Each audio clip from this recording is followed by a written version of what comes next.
Good morning. This lesson is for my Honors Integrated 1 class and my Integrated 1 class.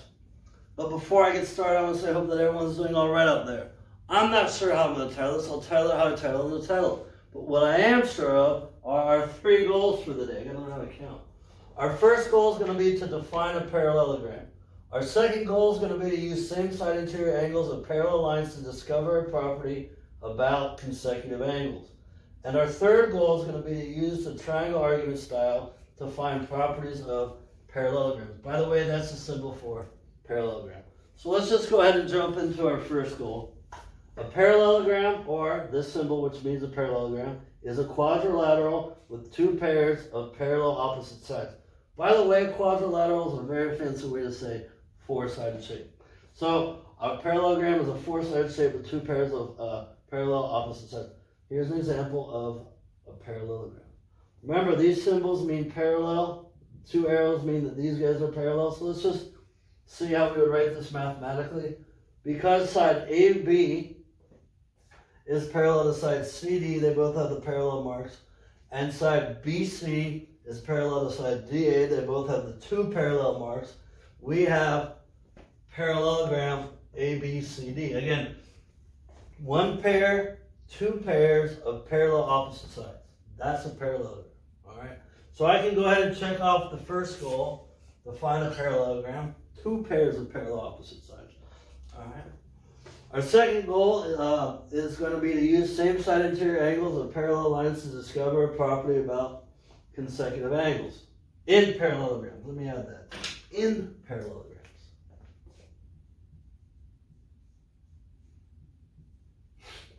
All right, here we go. So, same-side interior angles of parallel lines are supplementary. So remember, they're on the same side of the transversal and they're both in the interior. Angle 1 and angle 2 are same-side interior angles of parallel lines, as well as angle 3 and 4. They're in the interior and they're on the same side of the transversal. Now, since they're same-side interior angles of parallel lines, that means that they're supplementary, which is a fancy way to say they add to 180 degrees. Remember, we talk in code in math. Right? Like, math's not hard enough, but we're going to talk in code. So, because we have same-side interior angles of parallel lines, we can say that the angles, measure of angle 1 and measure of angle 2, add to 180 degrees. We can also say that for angle 3 and angle 4, those add to 180 degrees. All right? Now, what I have here is I have a parallelogram because I have 2 pairs of parallel opposite sides. And notice that I extended the sides so it looked like 2 lines cut by a transversal. All right, now let me review with you one more word here. Consecutive. Consecutive means in order or next to. Okay? So, for example, angle 8 and angle 5 are consecutive. Angle 5 and angle 6 are consecutive. Angle 6 and angle 7 are consecutive, as well as angle 7 and angle 8. They're next to each other.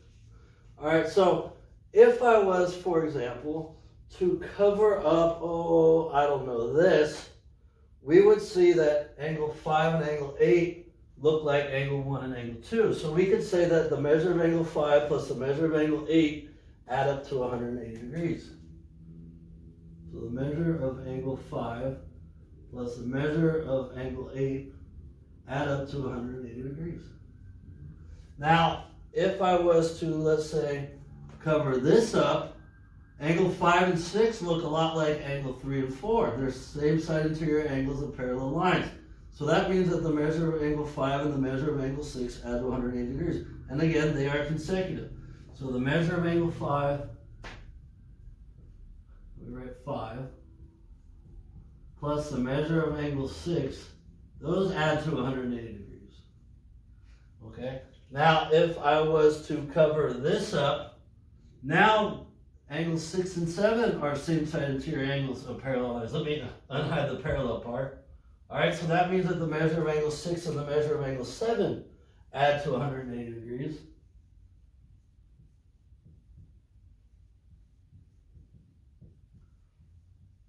And finally, if I was to cover up this part, we would see that angle 8 and angle 7 are same side interior angles of these parallel lines, and those again add to 180 degrees. So we can actually get 4 equations that add to 180 degrees out of a parallelogram. So the measure of angle 7 plus the measure of angle 8, that's equal to 180 degrees. All right, so I can check off the second goal. Hey, we're going through this kind of quickly. Now the third goal is going to be a little bit longer, so let me erase all this, set up the first part of the third goal, and I'll be back. I'm back, so let's go ahead and jump into our third goal here, and that's to use a triangle argument style to find properties of parallelograms. So let's just review the congruent triangle argument style. First, we find congruent triangles, then we write a congruent statement and list congruent corresponding parts, and then we reach a conclusion about the shape. So here we are. We're going to start with parallelogram ABCD. Again, opposite sides are parallel, 2 pairs of opposite parallel sides. Now, notice we do not have any triangles. So we can add a diagonal BD. This would work with diagonal AC, but we're gonna add diagonal BD to this. Okay, and so let's do that, and then let's figure out what our hidden congruences are. So if you add this, why don't you hit pause and see if you can figure out what the hidden congruences are from this. So hopefully you are hit pause and give it a shot. And if you did hit pause, I'm back. All right, so the hidden congruences are going to be, I have side DB is congruent to side DB because of reflexive, right?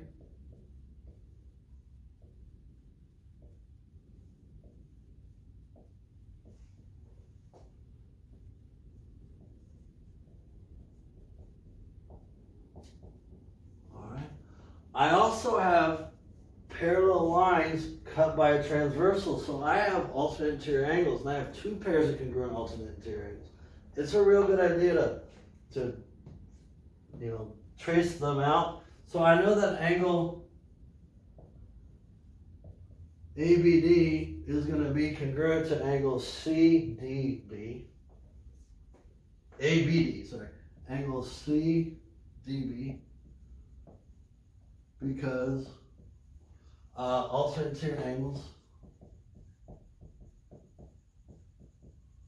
of parallel lines.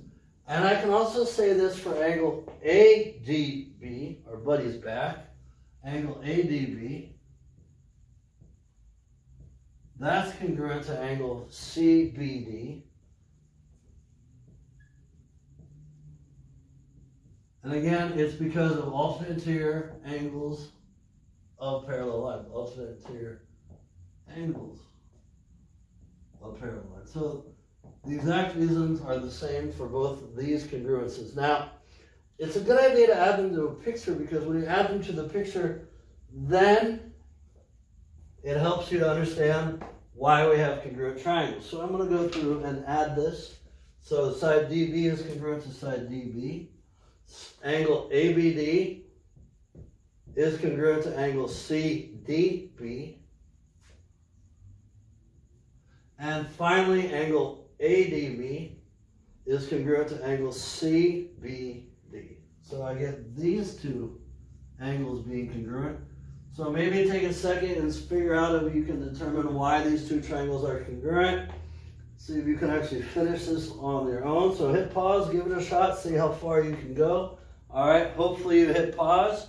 And we now realize that triangle, let's see here. I'll go with the 1 mark, to the 2 mark, to the no mark. So I can say that triangle BDA is congruent to triangle DBC. 1, 2, none. 1, 2, none. So DBC. It's very important that we get this order correctly. Correct. Because if this order is not correct, when we list the congruent corresponding parts, that's going to be wrong.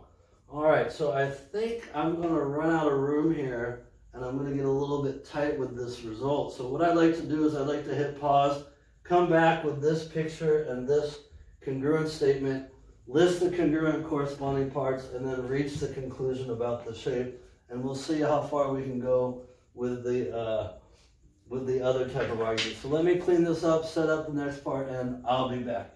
Stop crickety.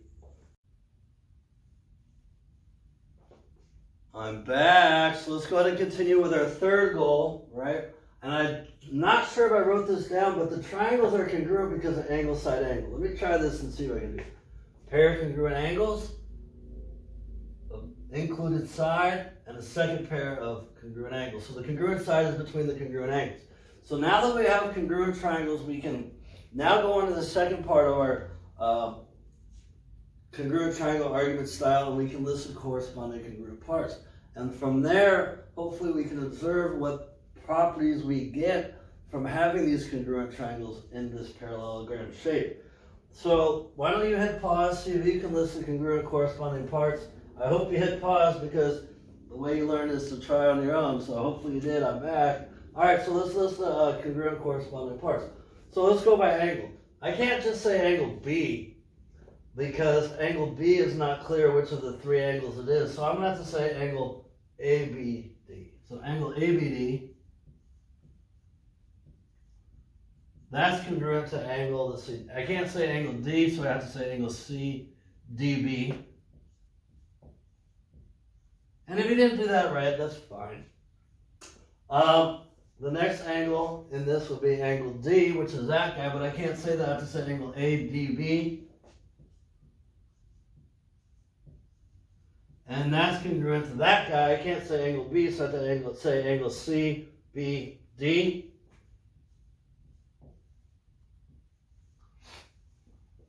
Let's see, our last angle is angle A is congruent to angle C. I gotta sneeze so bad. All right, and let's list our congruent corresponding sides. Side BD is congruent to side DB.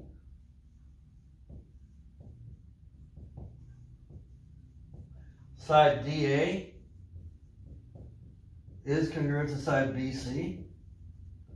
And finally, side AB is congruent to side CD. Okay. So what I want to do now is I want to add these congruences to our original picture of the parallelogram ABCD, and let's see if we can reach a conclusion about what starting out with a parallelogram gets us. All right. So I don't have an angle ABD or an angle CBD in here. I'm going to leave that blank right now. And I don't have an angle ADB or angle CBD. I hope I said ABD. ADB and CBD, so I'm going to leave that blank. But I do have an angle A and I have an angle C. I have an angle A and an angle C. You know, I'm going to put 3 marks there because the other have 1 mark. All right. I have a BD. No, I don't have a BD, and I don't have a BD. No. But I have a DA congruent to a BC. Okay. A DA is congruent to a BC. And I have a AB congruent to a CD. An AB congruent to a CD. Okay. All right. Now, let's go back and look at these two these angles right here. We could have argued that, you know, if this was still there, we could have argued that because these two angles are congruent to these two angles, that means that they add up to the same thing. So we could have actually also said that angle B is congruent to angle D in the parallelogram, and that's what this technically is showing us. So this is showing us, in fact, by angle addition postulate, that angle B is congruent to angle D in the original.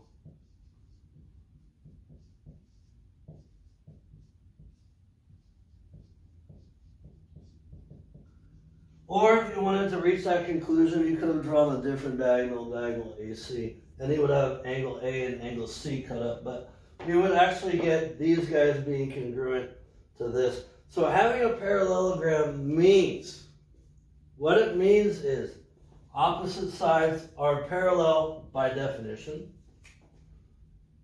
right? But what we get from that means that opposite sides are congruent.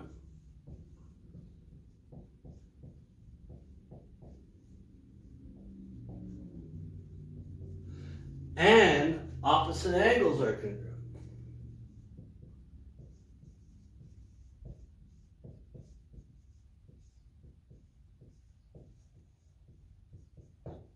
Right? So this is a result of having parallel opposite sides. This ingredient makes this cake.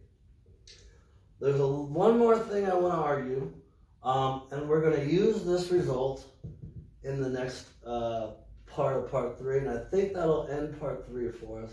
So let me clean this up, set up the next type of argument, and I will be back.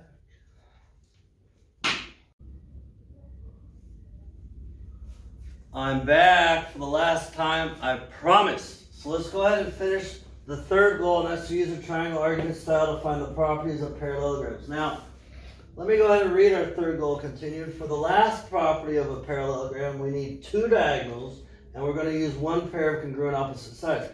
Now notice, you see 4 small triangles. If you actually count, there's 8 triangles.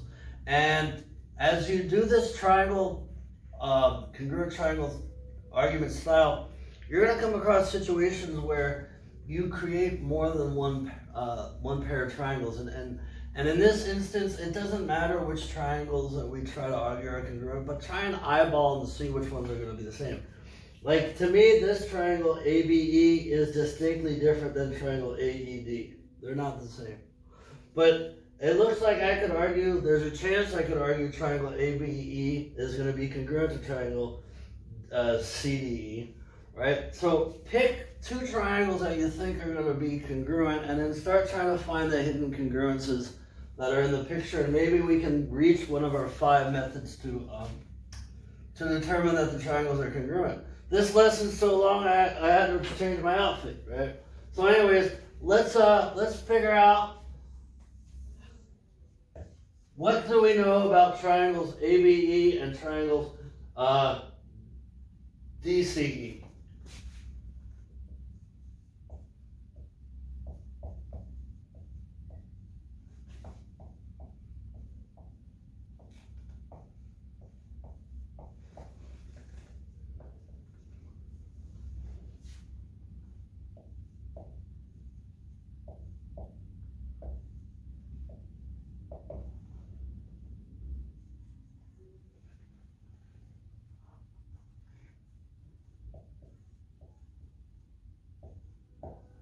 Well, since we have a parallelogram, we know that side AB must be congruent to side CD because they are opposite sides of a parallelogram. So I'm going to mark that in here.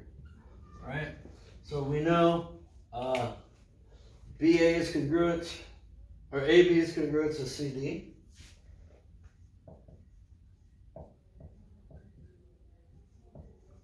And this is because they're opposite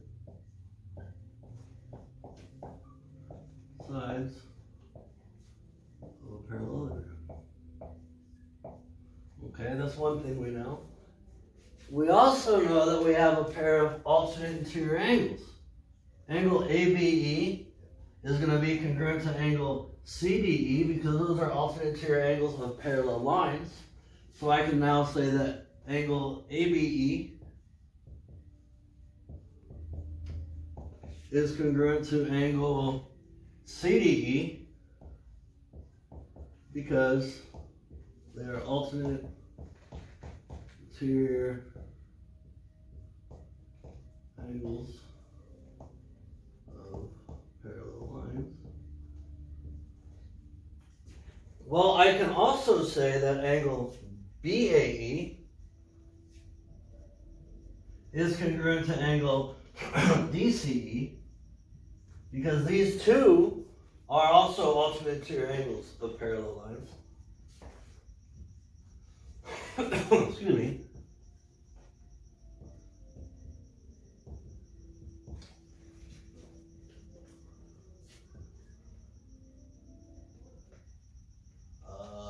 DCE.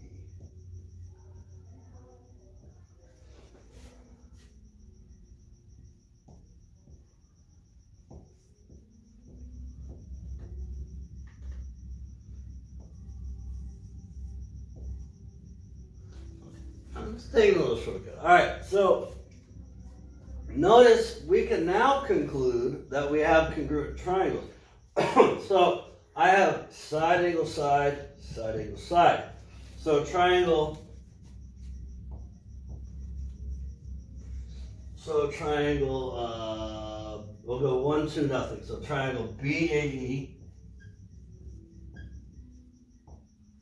is congruent to triangle 1, 2, nothing, DCE. And this is because of angle, side angle. By the way, this was not the only way to argue that triangles are congruent. You could have concluded that you have vertical angles, and we could have had angle, angle, side. Again, this is just an exercise in seeing or an example of seeing the congruent triangle argument in action. All right, so now that we have a congruent statement, we can list the congruent corresponding parts.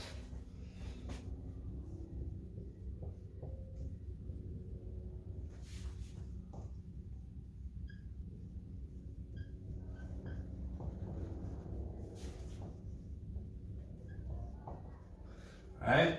And to be honest, this whole argument, we just wanted to understand something about the diagonals. Okay, so we don't need anything about the angles. We know everything about the angles, but let's talk about the diagonals here. I know that the length from, let's see here, we know that BA is already congruent to DC, but I know the length from AE, that's congruent to the length from C to E. And I know that the length from E to B, that's congruent to the length from E to D. And I'm going to mark this on the picture. I'm going to mark the congruences. So I know that AE is congruent to EC, or CE, sorry, AE, I'm going to put 2 marks. AE is congruent to CE, and I know that EB is congruent to ED. Now, if this is the same as this, then this got cut in half, and if this is the same as this, then this got cut in half. So, the last property of a parallelogram, and what this shows us, and I'm interpreting this for you, what this shows us is the diagonals bisect each other. This shows us the diagonals bisect each other.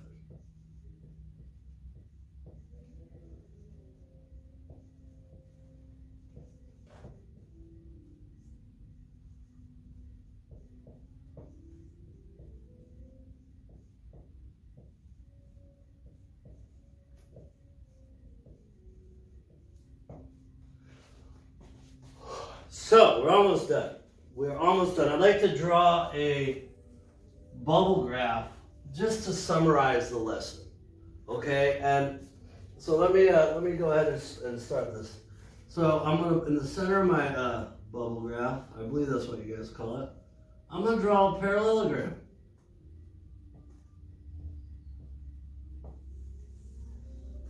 And if I have a parallelogram, I know that my opposite sides are parallel, that's by definition, but that's not what was created. I know that my opposite sides are congruent.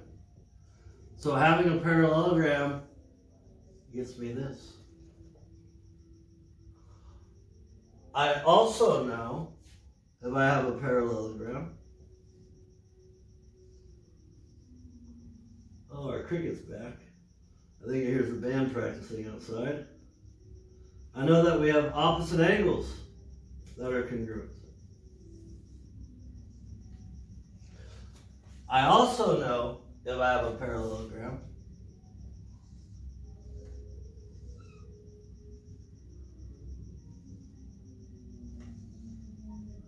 I have diagonals that bisect each other.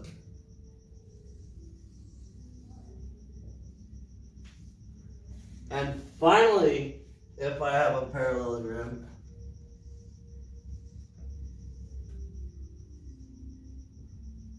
I know that consecutive angles are supplementary. So this is going to take me a second to write. I'll just go in order. Measure of angle 1 plus the measure of angle 2 adds up to 180 degrees. And the measure of angle 2 plus the measure of angle 3, that adds up to 180 degrees. And the measure of angle 3 plus the measure of angle 4, that adds up to 180 degrees. And finally, the measure of angle 4 plus the measure of angle 1, that adds up to 180 degrees. So when I know that I have a parallelogram, I have 4 avenues that I can go down to answer the question that I'm being asked about the shape. And again, with the exception of the last concept, which we use parallel lines to get to, these ideas were created by using our triangle argument. All right, so hopefully this makes sense. Hopefully you can look at each problem knowing that there has to be about 1 of 4 things. And hopefully you understand how to use which idea to answer what question. All right, so I'm going to go ahead and end this lesson here. Make sure you understand what our goals are. Again, I hope everyone's doing all right out there. Have a great day, everybody. Bye-bye.